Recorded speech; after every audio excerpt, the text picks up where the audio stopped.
This is Engadget. Here's what's happening in the world of technology.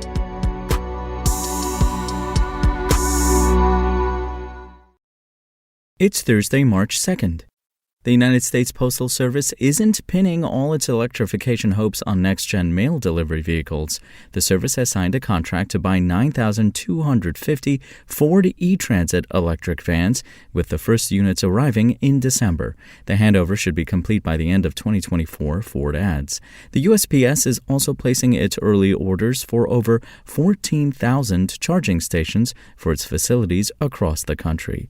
The USPS already plans to buy at least 60,000 of its next-generation delivery vehicles by 2028, with 75% of them being electric. The Ford vans are part of an additional plan to buy 21,000 off-the-shelf EVs. Postmaster General Louis DeJoy says this helps the USPS quickly act on a strategy that improves mail service and working conditions while keeping costs down for the self-sufficient agency.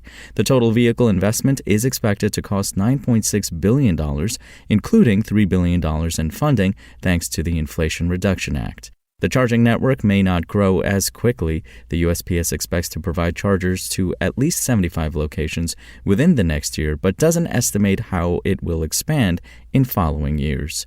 The overall EV push represents a sharp break from the initial plans. The USPS originally expected that most of its NGDV orders would be for gas-based trucks. The Biden administration fought that approach, claiming that the USPS under DeJoy ignored Environmental Protection Agency advice, rejected public hearings, and relied on biased estimates. The service challenged the administration before relenting and shifting most of its purchases to electric models.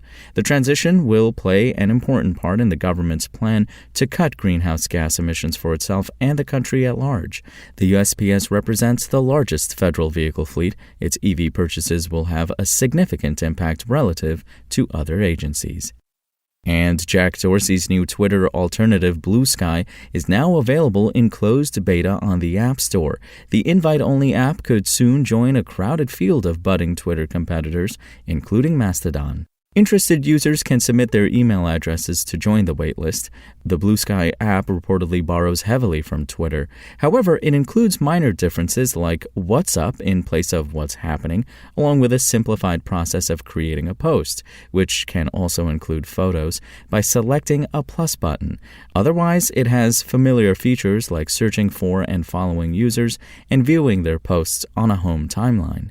Blue Sky began in 2019 as a Twitter-funded side project. Dorsey, who co-founded Twitter and was still CEO when the initiative started, saw it as a more open alternative to an increasingly centralized Twitter.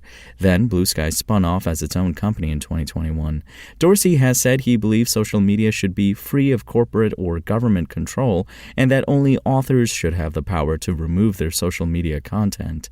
Additionally, although he said Twitter's decision to ban Donald Trump after his role in inciting the January 6th insurrection was the right decision, he also worried about its precedent in endangering a free and open global internet. Whether Twitter users will flee to Blue Sky or other platforms in large enough numbers to make a significant difference is an open question. However, considering many people seeking an alternative are doing so because of current CEO/owner Elon Musk's headline-grabbing embrace of far-right figures and ideology, it may be illogical to expect them to flock to a brainchild of someone who holds reservations about banning anyone for any reason. If you want to catch the latest tech news as it's happening, check out Engadget.com or tune in again every weekday.